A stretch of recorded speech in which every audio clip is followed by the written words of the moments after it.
경험하라. 기도하겠습니다. 하나님, 온 열방의 주인은 하나님이십니다.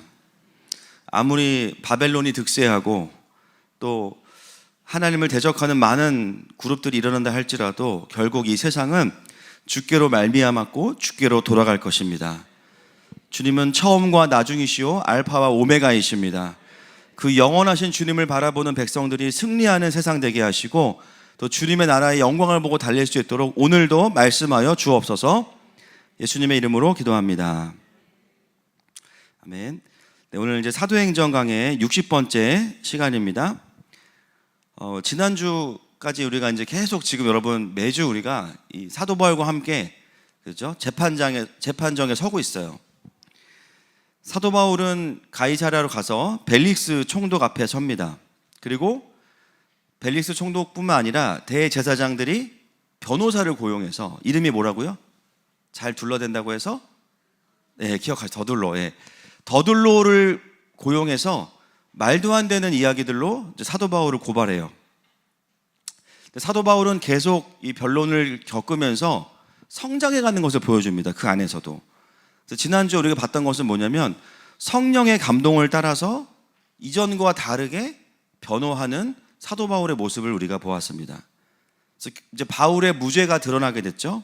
그리고 총독 벨릭스와 그 아내 두루실라에게도 복음을 전하는 일이 생겼어요.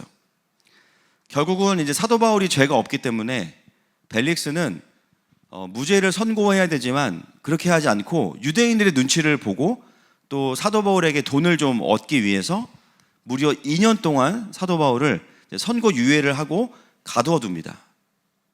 근데 이제 이걸 하나님이 어떻게 사용하셨어요? 사도 바울을 보호하는 데 사용하셨어요. 그리고 2년이 지난 이후에 이제 오늘 본문에 보면 1절 말씀 한번 띄워주세요.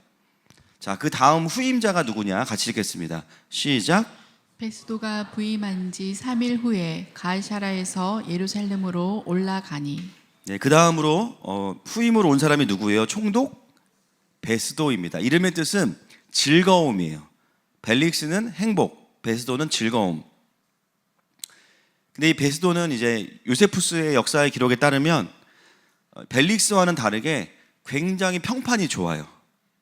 아주 좋은 리더였고 기본적으로 이 유대법과 로마법을 잘 존중하려고 애를 썼던 리더가 이 베스도입니다. 그래서 오히려 이제 치안도 굉장히 잘 유지해가지고요.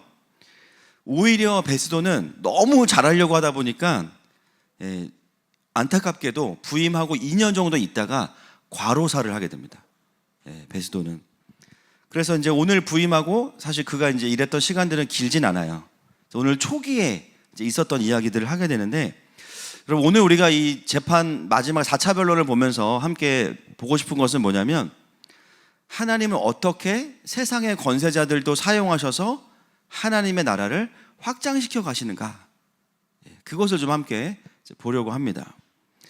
자, 이제 베스도가 부임했는데 3일 만에 어디로 가냐면요, 가이사랴에서 예루살렘으로 갑니다. 그러니까 3일 만에 갔다라는 것을 강조하는 이유는 급하게 갔다라는 것이죠. 왜 가이사랴에 부임하자마자 이 총독은 예루살렘을 향해서 그렇게 급하게 가야 됐을까? 왜냐하면 그 직전 총독이었던 벨릭스가요, 너무 편파적으로 이 가이사랴 편을 많이 들었어요. 유대인들보다는 가이사랴 헬라인들 편을 많이 들어서 가이사랴와 이 예루살렘 간의 사이가 굉장히 안 좋았고 굉장히 분열되는 일들이 있었기 때문입니다. 또 워낙 이 벨릭스가요, 뇌물을 많이 받아가지고 사회가 굉장히 혼란했어요. 그러니까 너무 이제 사회가 어려워지니까 로마에서 벨릭스를 이제 소환하고 그 다음에 베스도를 파견한 거죠. 그래서 아마도 베스도가 굉장히 그 당시에 좋은 리더였기 때문에 황실에서는 이제 당신이 가서 이 가이사랴와 예루살렘의 갈등을 좀 해결하세요 하고 보낸 겁니다. 그래서 베스도는 오자마자 바로 이제 사이가 안 좋은 예루살렘으로 간 거예요. 여러분, 이런 배경과 정치적인 관계들을 우리가 이해해야만 오늘 본문이 더 좀 분명하게 이해가 됩니다. 그러면 여러분 생각해 보세요. 베스도가 이 예루살렘에 가서 부드럽게 그들과 소통해야겠죠. 만약에 똑같이 강압적으로 나가면 어떻게 되겠습니까? 그 갈등은 더 깊어질 거예요. 그 정치적인 그 이미 분위기들을 유대인 리더들은 다 알고 있었습니다. 그래서 자, 2절 말씀 띄워주십시오. 같이 보겠습니다. 시작. 대제사장들과 유대인 중 높은 사람들이 바울을 고소할세. 굉장히 이 단어를 보면 빠르게 이야기합니다. 지금 신임 총독인 베스도가 왔고요. 그의 역할은 유대인들의 말을 들어주는 게 그가 해야 되는 역할이라고 알고 있어요. 제일 먼저 다른 거를 요구하는 게 아니에요. 바울을 죽이게 해달라는 거예요. 그 정치적인 걸 이용해서 바울을 죽이게 해달라. 여러분, 여기서 이제 우리가 알 수 있는 것은 뭐냐면 2년의 시간이 지났지만 여전히 바울을 죽이고자 하는 유대인들의 계획은 동일합니다. 물론 그 40명의 암살단들은 다 이제 굶어 죽었으니까 이제 마른 뼈가 됐겠지만 그 플랜은 계속 유지되고 있어요. 여러분, 왜 하나님께서 바울을 로마 군사 안에서 보호하셨는지 우리가 이제 더 이해가 되시죠? 여러분, 하나님도 굉장히 신실한데 사단도 굉장히 신실합니다. 2년이 지났지만 여전히 서슬이 펄해요. 그래서 우리가 여러분 신앙생활 하면서 뭔가 하나님 나라를 위해서 전진하고자 하고 순종하고자 하고 영적으로 돌파하고자 할 때 사단은 어김없이 우리를 공격합니다. 그래서 우리가 신앙생활 하면서 영적으로 깨어 있어야 됩니다. 아멘이시죠? 이제 이런 상황에서 거절할 수가 없는 제안을 한 거예요. 자, 이제 어떻게 하나님께서 이제 하시는지 보겠습니다. 4절과 5절 말씀 시작. 베스도가 대답하여 바울이 가이사랴에 고류된 것과 자기도 멀지 않아 떠나갈 것을 말하고 또 이르되 너희 중 유력한 자들은 나와 함께 내려가서 그 사람에게 만일 옳지 아니한 일이 있거든 고발하라 하니라. 베스도는 지금 이제 유대인들 눈치를 봐야 되는데요. 그 분위기 속에서 사실은 기울어진 운동장이거든요. 지금 무조건 첫 제안은 들어주는 게 맞아요. 그렇죠? 그래야 이제 잠재울 수 있는데 그럼에도 불구하고 그 제안을 베스도는 거절합니다. 거절해요. 이유는 이거예요. 지금 바울은 가이사랴에 구류되어 있고 그를 예루살렘으로 데려오려면 많은 병력이 움직여야 되고요. 로마법에 안 맞아요, 일단 이게. 그리고 베스도 본인도 곧 가이사랴로 돌아갈 것이기 때문에 굳이 바울을 여기로 데리고 와서 신문할 필요가 없다는 거예요. 여러분, 베스도가 성령 충만해서가 아니고요. 그는 어떤 사람이냐면 원칙주의자입니다. T일까요? F일까요? T예요. 그죠? T예요, T. 너무 감사해. 모든 T들 축복합니다. 관계를 생각하고 감정을 생각했으면 여기서 무조건 아유, 그래 알겠습니다 해야 되는데 그거에 개의치 않아요, 지금. 이것은 양쪽의 법을 다 어기는 것이기 때문에 그럴 수 없습니다라고 원칙을 딱 이야기하면서 사실은 사도 바울을 보호하게 돼요. 여러분, 참 아이러니한 게 뭐냐면요. 이 유대인 리더들은 하나님의 백성이라고 말하고 하나님의 통치를 말하는 자들이 법을 어기고 권세자들을 조종해서 인간적인 방식으로 자기들이 원하는 것을 얻으려고 해요. 근데 하나님을 모르는 베스도는 법대로 일을 처리합니다. 여러분, 여기서 보면요, 누가 더 하나님 나라에 가까운 것 같으세요? 베스도가 더 가까운 거예요. 그렇죠? 그래서 오히려 그 원칙을 통해서 하나님은 사도 바울을 보호하시는 거예요. 여러분, 세상의 공의, 세상의 법 또한 하나님 안에 포함되어 있습니다. 물론 그것이 하나님의 나라와 정렬되어야겠죠. 하나님은 그것을 통해서도 하나님의 일을 이루시는 분이십니다. 만약에 총독이 바뀌지 않았다면 어떻게 됐을까요? 벨릭스가 남아 있었다면 이제 2년 정도 버텼으니까 어쩔 수 없이 바울을 내줘야 되는 상황이에요. 결국은 정말 좋은 타이밍에 하나님께서 하신 게 뭐예요? 로마의 황실을 통해서 총독을 교체하신 겁니다. 여러분, 우리의 씨름은 혈과 육을 상대하는 것이 아닙니다. 통치자들과 권세들과 어둠의 세상 주관자들과 하늘에 있는 악한 영들을 상대하는 거예요. 권세 뒤에서 하나님의 통치가 아니라 어둠의 통치로 움직이려고 하는 영들을 상대하는 거예요. 그러나 더 중요한 것은 뭐냐면 하나님은 그 모든 통치 위에 계십니다. 우리가 고백하고 믿는 것은 그거예요. 여러분, 우리가 꼭 어떤 정치 지도자와 싸우는 게 아니라 항상 이것을 적용할 때 고민해야 될 게 뭐냐면요, 내 삶에 하나님보다 더 영향력을 끼치려고 하는 권세들이 있어요. 내가 하나님의 자리로 가려고 할 때, 갈망이 풀어지는 자리로 가려고 할 때, 예배하는 자리로 가려고 할 때, 하나님의 나라와 가까워지려고 할 때 그것을 가로막는 영향력이 있어요. 겉으로 보기에는 그게 뭔가 배우자 같고, 뭔가 자녀 문제 같고, 재정 문제 같고, 어떤 사회적인 문제 같지만 여러분, 그 뒤에 뭐가 있냐면 어둠의 세상 주관자가 있는 겁니다. 내가 하나님께로 가서 자유케 되어지는 것을 어떻게든 막으려고 하는 다른 움직임과 권세들이 있는 거예요. 여러분, 그 권세는 굉장히 집요합니다. 어떻게 하면 내가 예배의 자리에 가지 못하게 할지를 너무 잘 알고 있어요. 때로는 두려움을 심고, 때로는 어떤 일을 만들고, 때로는 우리의 마음에 염려를 심습니다. 여러분, 그러나 우리가 오늘 선포하는 것은 뭐냐면 그 모든 권세 위에 하나님이 계십니다. 그것을 아는 사람들은요, 어떻게 하냐면 하나님을 선택해요. 내가 이렇게 하는 게 뭔가 우리 뭐 회사를 어렵게 하는 게 아닐까, 가정을 무너뜨리는, 여러분, 하나님을 선택하는 것이라면 하나님이 책임지십니다. 우리가 믿는 것은 그거예요. 여러분, 부모를 공경하는 것도 주 안에서 하는 거고요. 여러분, 가장 높은 권세가 하나님이심을 믿으시길 축복합니다. 그래서 하나님을 선택할 때 승리가 있는 겁니다. 그래서 오늘은 계속해서 우리가 이 관점에서 이 본문들을 풀어가겠습니다. 자, 이제 가이사랴에서 또 다른 재판이 열리게 되죠. 자, 6절부터 8절 보겠습니다. 시작.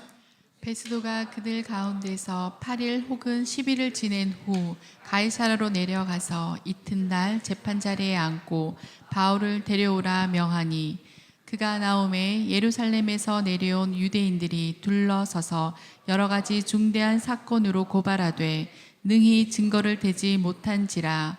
바울이 변명하여 이르되 유대인의 율법이나 성전이나 가이사에게나 내가 도무지 죄를 범하지 아니하였노라 하니. 여러분, 변론이 거듭될수록 바울은 이제 변론의 달인이 돼가고 있습니다.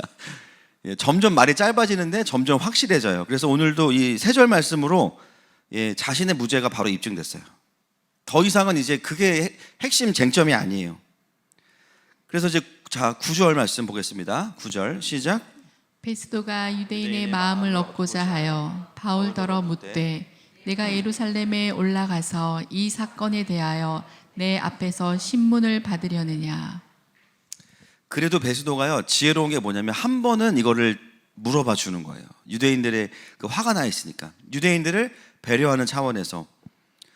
그래서 바울은 이미 자기가 다시 예루살렘으로 가면 어떻게 되는지를 알고 있었기 때문에 절대로 가지 않죠.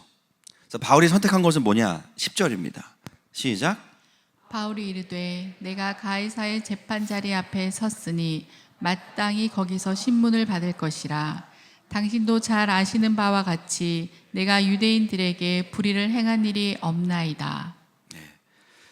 이 바울의 말이 조금 낯설 수 있는데요, 지금 바울은 베스도 앞에 있지만 뭐라 그러냐면 내가 지금 가이사 앞에 있다고 말해요.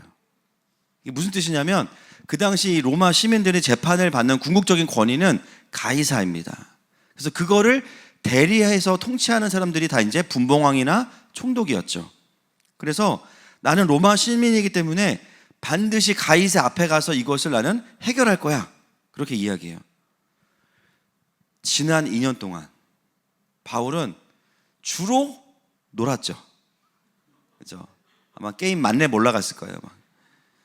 주로 놀았죠. 그러나 한 가지 기다리고 있던 게 뭐냐면 이거예요.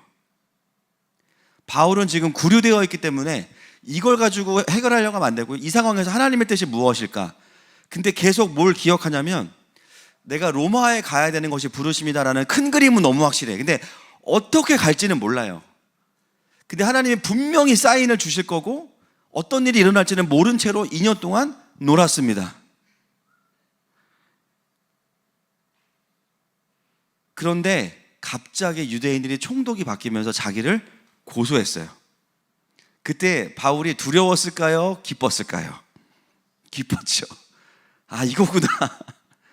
아싸, 내가 드디어 로마로 갈 때가 됐다. 그래서 합법적으로 자기에게 있던 로마 시민권을 이용해서 상소해야지라고 마음을 탁 먹은 거예요.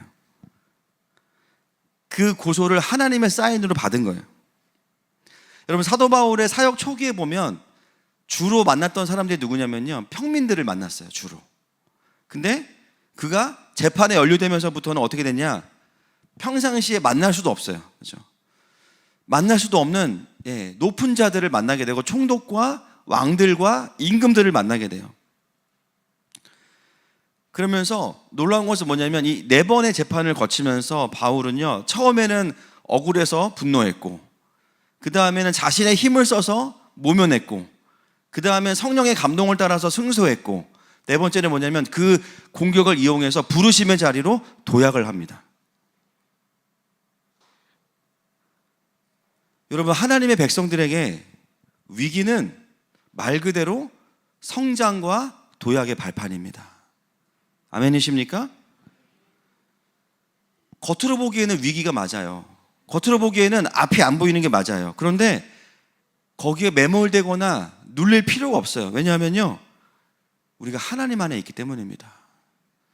사단은 그걸 공격이라고 해서 우리에게 그걸 가져올지 모르지만 그 위기들을 영적으로 깨어만 있다면 주님이 내가 성숙하거나 부르심을 향해서 더 근접할 수 있는 기회로 사용하십니다.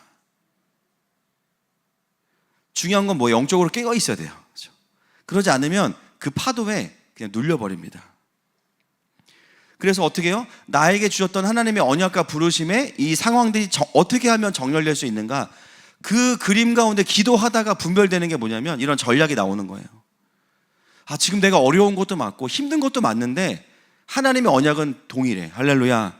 하나님의 부르심과 큰 그림은 여전해. 그렇다면 이 위기는 정렬될지어다. 그것이 돌파의 강력한 영광이죠. 여러분, 왜 누가는 이렇게 많은 장에 걸쳐서 사도 바울이 재판받는 장면을 기록하겠습니까? 그 속에서 변화되는 사도 바울과 오히려 부르심을 따라가게 되는 이 모든 과정들을 세세하게 보여주면서 초대교회이자 마지막 교회인 성도들에게 말하는 거예요. 너희들의 그 사역과 삶 속에 많은 위기들이 오겠지만 하나님이 너희들을 성장시키실 거야. 성령의 감동을 따라가는 모습은 이런 거야. 오히려 그 위기를 통해서 부르심에 가까워질 거야. 그걸 계속해서 우리에게 말씀하고 있는 것이죠. 사도행전 9장 15절 말씀 보겠습니다. 사도행전 9장 15절 시작. 주께서 이르시되 가라, 이 사람은 내 이름을 이방인과 임금들과 이스라엘 자손들에게 전하기 위하여 택한 나의 그릇이라. 아멘. 여러분, 사도 바울이요, 회심하고 나서 하나님께서 주신 부르심이 이거였어요. 그죠? 그래서 이방인들을 향한 부르심은 성취가 됐거든요. 그의 삶 속에서. 마지막 남은 게 뭐냐면 임금들과 이스라엘 자손에게 전하기 위해 택한 나의 그릇이다.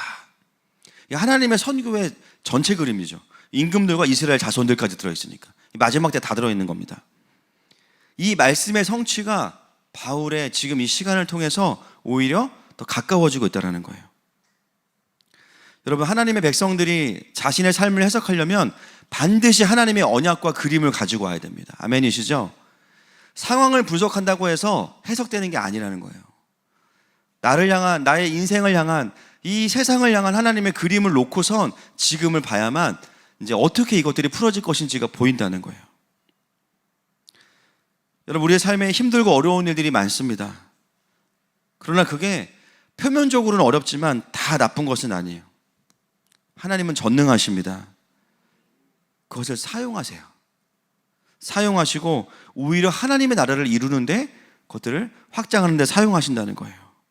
지금은 다 보이지 않지만 그러므로 여러분, 그 일을 통해서 나를 단련하시고 또 부르심을 향해서 도약하게 하시는 그 주님을 신뢰하십시다. 항상 어려움 가운데 있을 때는요, 제일 먼저 뭘 해야 되냐? 충분히 경배해야 됩니다. 왜냐하면 어려움 때문에 우리 마음이 이제 긴장되고 묶이고 눌리거든요.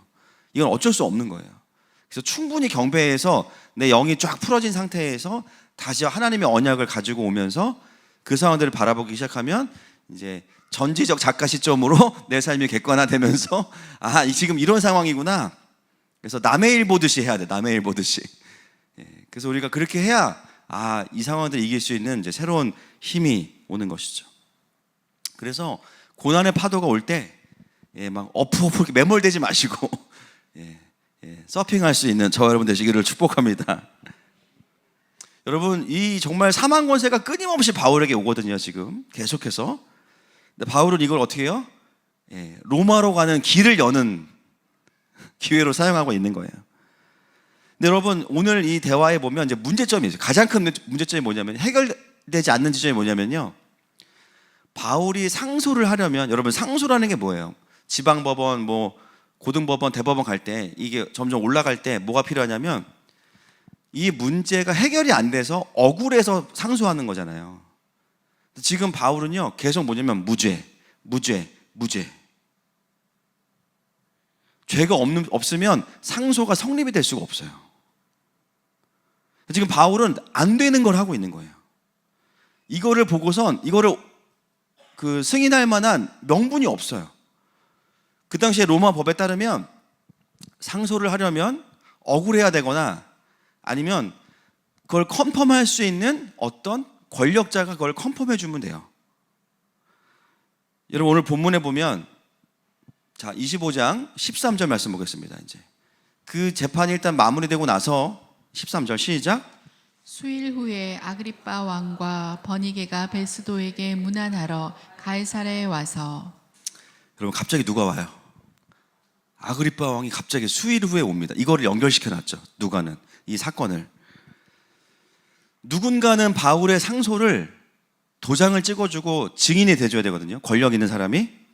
뜬금없이 아그리빠와 그의 이제 여동생 이 버니게가 옵니다. 누나구나, 누나. 그러면서 갑자기 이제 희한한 만남이 시작이 된 거예요.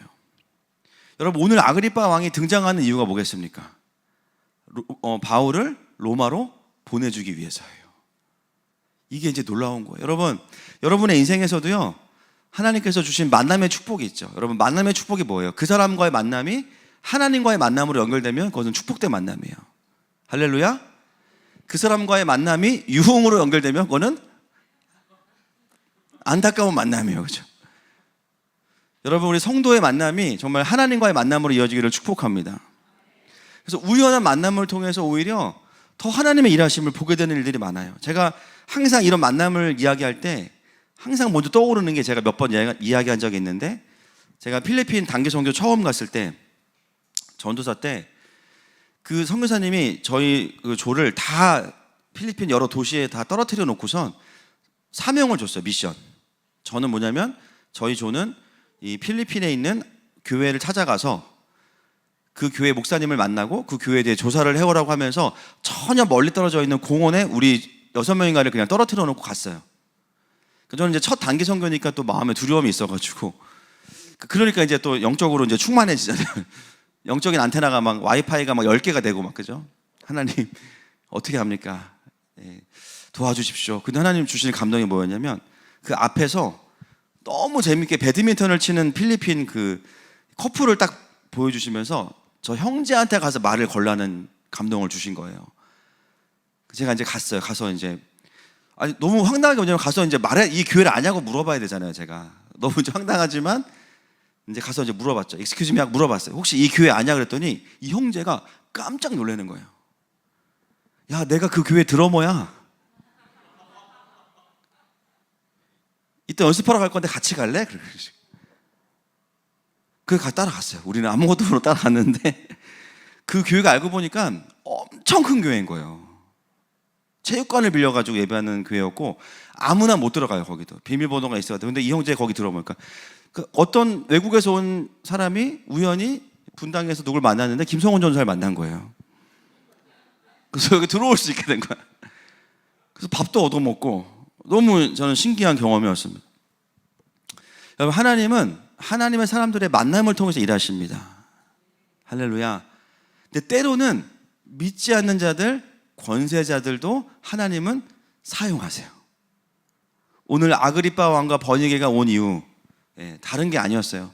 사실은 이 아그리빠 왕이 누구냐면, 정확하게 설명을 드리면 아그리빠 2세입니다. 여기 나오는 2세. 1세는 누구냐? 사도행전에 나와요. 12장 1절 한번 보여주세요. 시작. 그때 헤롯 왕이 손을 들어 교회 중에서 몇 사람을 해하려 하여 23절까지 보겠습니다. 2절, 12장 2절 시작. 요한의 형제 야고보를 칼로 죽이니. 자, 보십시오. 넘어가서 21절부터 23절입니다. 시작. 헤롯이 나를 택하여 왕복을 입고 단상에 앉아 백성에게 연설하니 백성들이 크게 부르되 이것은 신의 소리요 사람의 소리가 아니라 하거늘 헤롯이 영광을 하나님께로 돌리지 아니하므로 주의 사자가 곧 친히 벌레에게 먹혀 죽으니라. 이 왕이 헤롯 아그리파 1세입니다. 이제 헷갈리는 분들은 아니 대체 로마는 왕이 몇 명이야? 황제가 있고요. 그 밑에 분봉왕들이 있어요. 지역을 다스리는. 그리고 그 밑에 총독이 있는 겁니다. 그 중에 분봉왕 중에 헤롯 아그리파가 이 사도 야고보를 죽인, 요한의 형제 야고보를 칼로 죽인 사람이 이 사람이에요. 근데 이 사람이 어떻게 죽어요? 자기가 하나님인 것처럼 왕복을 입고 단상에 앉아서 큰 소리로 자기가 하나님이다 라고 말할 때 어떻게 돼요? 주의 사자가 친히 곧 벌레에게 먹여 죽이니라. 근데 그때 그 아들이 누구냐? 오늘 본문에 등장하는 아그리파 2세고요. 그때 아그리파 2세는 유스였어요. 17살. 그래서 아버지의 뒤를 잇기에는 너무 나이가 어리기 때문에 어떻게 했냐면 다시 황실에서 아그리파 2세를 데리고 가서 황실에서 키웠는데 그때 형 동생 하면서 자란 사람 중에 한 명이 누구냐면요. 네로 황제였습니다. 그래서 아그리파 2세는 황실과 굉장히 친밀하고요. 아주 권력의 핵심 가운데 있는 사람이 아그리파 2세였어요. 그래서 아그리파 2세가 나이가 되고 준비가 되었을 때 아버지가 빼앗겼던 그 지역들을 다 찾아오고 더 찾아왔어요. 근데 그가 다스렸던 지역과 붙어있는 지역이 가이사랴였는데 여기에 총독이 배수된 거예요. 그래서 놀러 온 이유는 뭐냐면은 이제 부임했으니까 가서 좀 차나 한잔 해야겠다 하고 온 겁니다. 그러면 같이 온 이 자매 버니게는 누구냐? 진짜 재밌는 게 있는데요. 지난주에 나왔던 벨릭스의 아내, 이슬만 먹고 사는 참이슬 누구죠? 두루실라의 동생이 버니게입니다. 두루실라의 동생. 지금 점점 지금 막 꼬이고 계시죠? 여러분 참 놀라운 게 사도행전 23장부터 25장까지 12장에 나왔던 헤롯 아그리파 1세의 자녀들 3명이 다 나와요. 첫째 딸이 두루실라고요. 둘째가 버니게고요. 막내 동생이 아그리파 2세인 거예요. 그러니까 헤롯 아그리파의 자녀들이 다 나왔어요. 여러분 이거 그냥 넘어갈 수 있는 문제가 아니에요. 왜냐하면 아빠는 사도를 죽이고 하나님이 직접 치셔서 죽는 거를 자녀들이 다 봤죠. 근데 충격적인 건 뭐냐면 그 자녀들에게 하나님은 사도 바울을 보내셔서 복음을 듣게 하세요. 저는 오늘 본문의 핵심은 아니지만 이게 되게 충격적이었어요. 와, 이게 하나님의 사랑의 클래스예요. 사도를 죽인 그 헤롯의 자녀들에게 사도를 보내셔서 복음을 전하세요. 왠지 주기철 목사님이 떠올랐어요. 그런데 중요한 건 이제 본인들이 그걸 받아들이지 않죠. 여러분 이런 부분도 우리가 좀 볼 수 있어야 됩니다. 그래서 이제 이 아그리파와 버니게가 와서 다시 또 변론을 이제 하게 됩니다. 그래서 오늘 25장과 26장을 다 보는데요. 26장 1절부터 15절까지는 우리가 알고 있는 간증이에요. 우리가 간증을 하도 많이 들어서 여러분 아마 바울 간증 대신 하실 수 있을 거예요. 넘어갈게요. 그래서 1절부터 15절까지는 간증이고, 자 16절부터 23절까지인데 16절 한번 읽어보겠습니다. 시작. 일어나 너의 발로 서라. 내가 내게 나타난 것은 곧 내가 나를 본 일과 장차 내가 내게 나타날 일에 너로 종과 증인을 삼으려 함이니.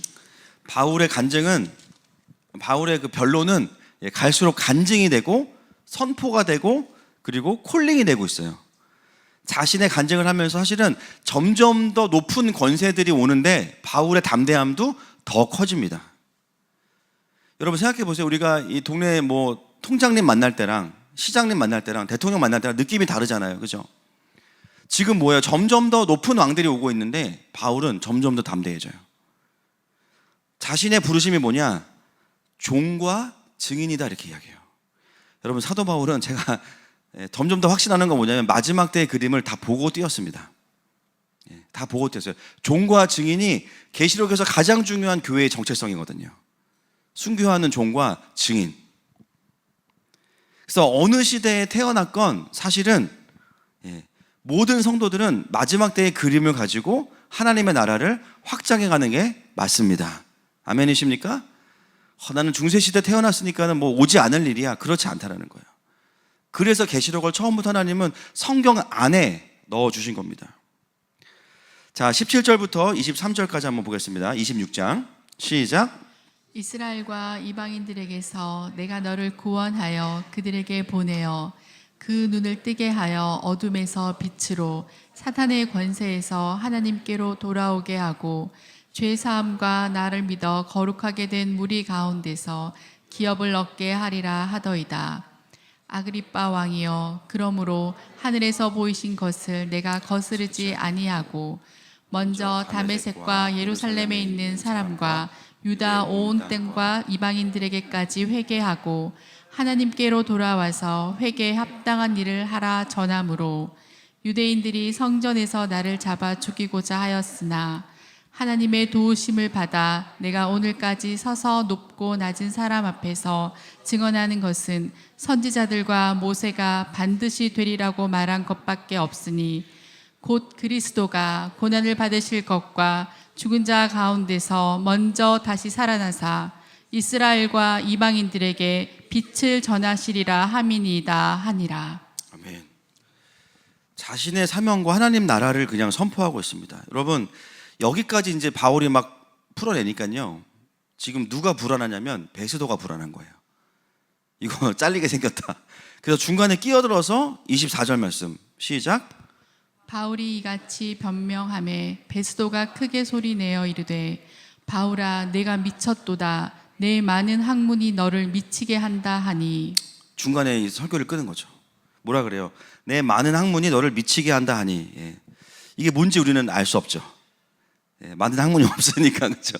근데 뭐라 그래요? 바울아 네가 지금 미친 소리 하고 있구나. 네가 공부를 많이 하더니 그걸 인정해줘요. 네가 지금 헛소리 하고 있구나. 뭐예요? 아그리빠의 표정이 변하는 게 보이는 거예요. 불편해하는 게 뭔가 보이는 거예요. 그래서 끊었어요.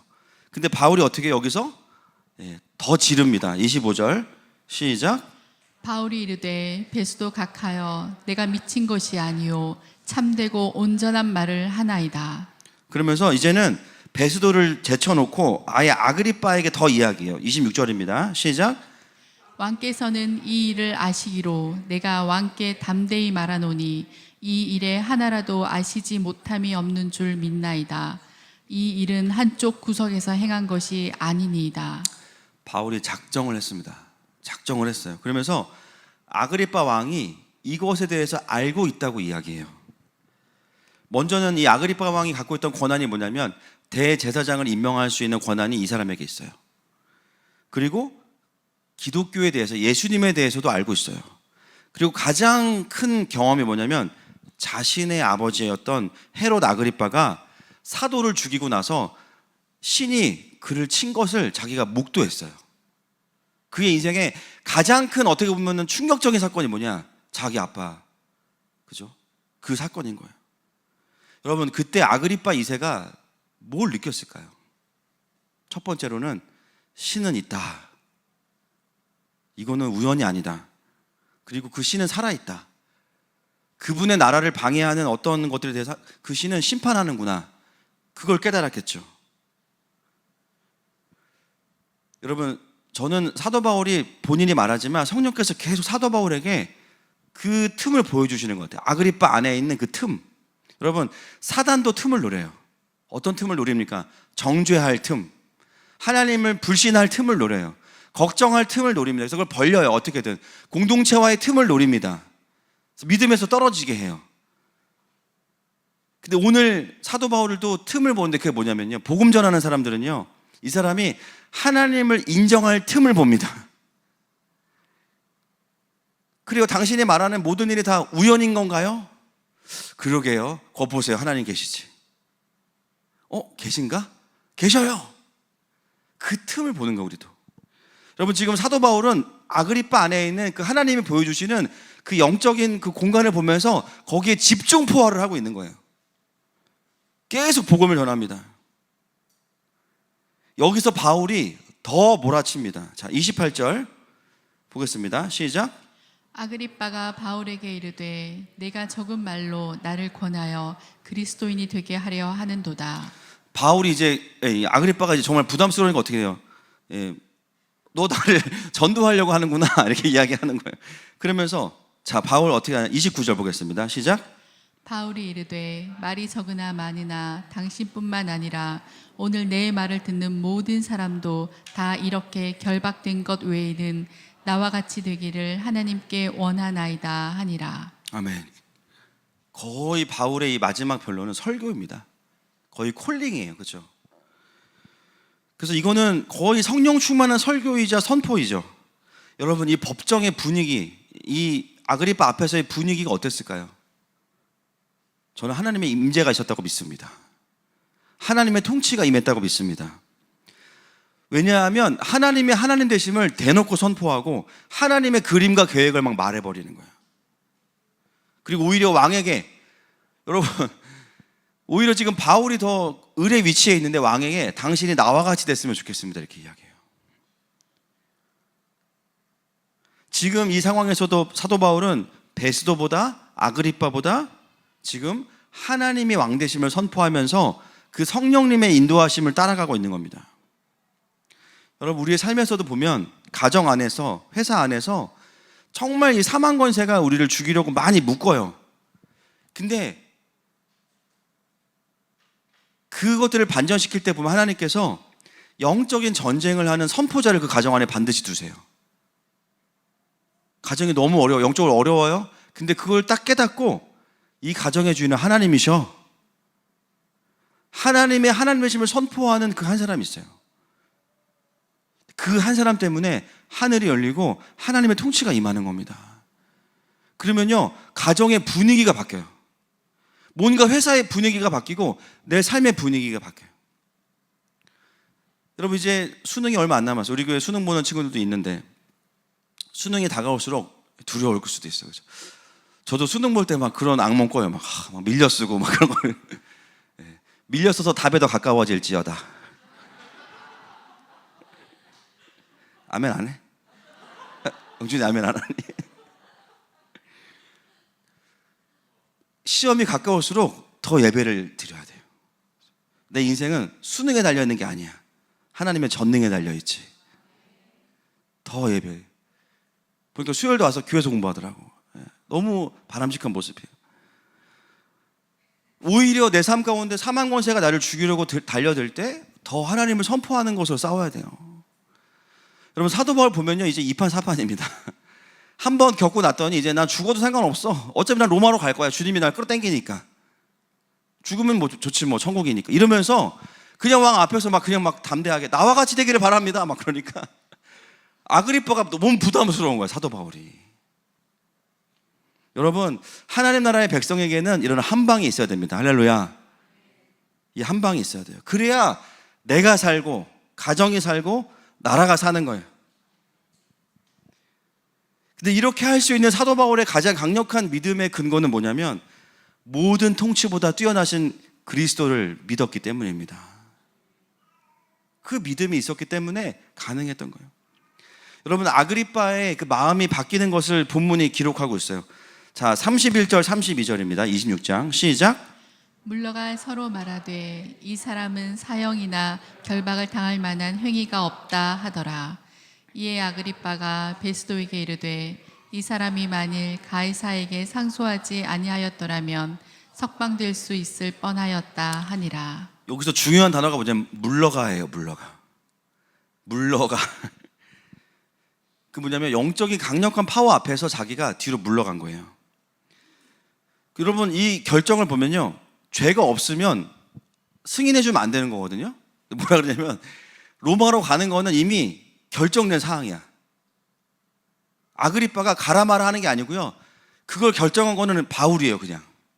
그러니까 자기는 그거를 지지해 주기만 해야 돼. 그러니까 뭐라 그래요? 죄가 없다. 근데 로마로, 자기도 무슨 말 하는지 지금 모르는 거예요. 죄가 없는데 로마로 그냥 보낸다는 거예요. 이게 뭐예요? 바울에게 아그리빠가 순종하는 거예요. 더 정확히 말하면 바울 아래에 있는 그 하나님 나라에 아그리빠가 순종하는 거예요. 여러분, 제가 이 본문, 이 부분을 묵상하면서 이 사건은 바울을 향한 하나님의 계획이 완성되는 것도 있지만 아그리빠 2세에게도 굉장히 의미가 있는 사건입니다. 자기 아버지는 사도를 죽이고 본인도 심판받았죠. 아들은 사도를 살리고 본인도 살아나는 시간인 거예요. 이 또한 하나님의 계획 안에 있는 거예요.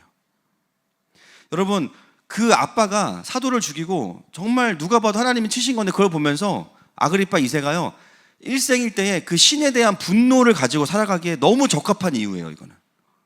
그래, 신이 있는 거 알겠는데 나랑 신이랑 이제 적이야. 앞으로 그리스도인들 다 잡아 죽일 거야. 얼마든지 분노와 원망으로 가져갈 수 있는 사건이 아버지 사건이에요. 근데 오늘 본문에 보면 아그리빠는 그 복음에 완전히 압도돼 버립니다. 자신이 왕인데, 분봉왕이죠, 왕인데 더 큰 권위가 있다는 것을 받아들여요.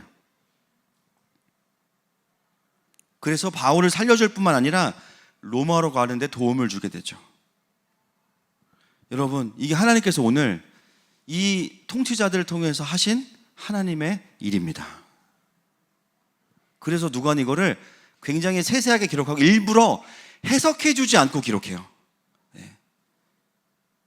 읽는 자들이 읽어낼 수 있도록, 하나님이 뭐 하고 계신지를 발견할 수 있도록. 시간 말씀을 맺기 원합니다. 여러분, 우리 하나님은 이런 하나님이십니다. 그 어떤 통치도, 그 어떤 강력도, 어떤 권세도 예수의 이름을 이길 수 없어요. 그 이름을 대적하는 자는 반드시 심판을 받고 그 이름에 정렬된 자는 누구든지 간에 생명과 가까워질 거예요. 여러분, 그것을 믿으십니까? 그렇다면 우리의 인생에 하나님 나라를 방해하는 어떤 권위도 우리는 두려워할 필요가 없는 것입니다. 그분의 이름만이 유일한 권세이십니다. 하나님, 나의 삶의 모든 다른 권세들이 이제는 그리스도께 정렬되게 하여 주시옵소서. 나의 모든 상처와 원망들 다 사라지고 그 왕 대신 주님 앞에 정렬될지어다. 우리 주여만 부르고 기도하겠습니다. 주여.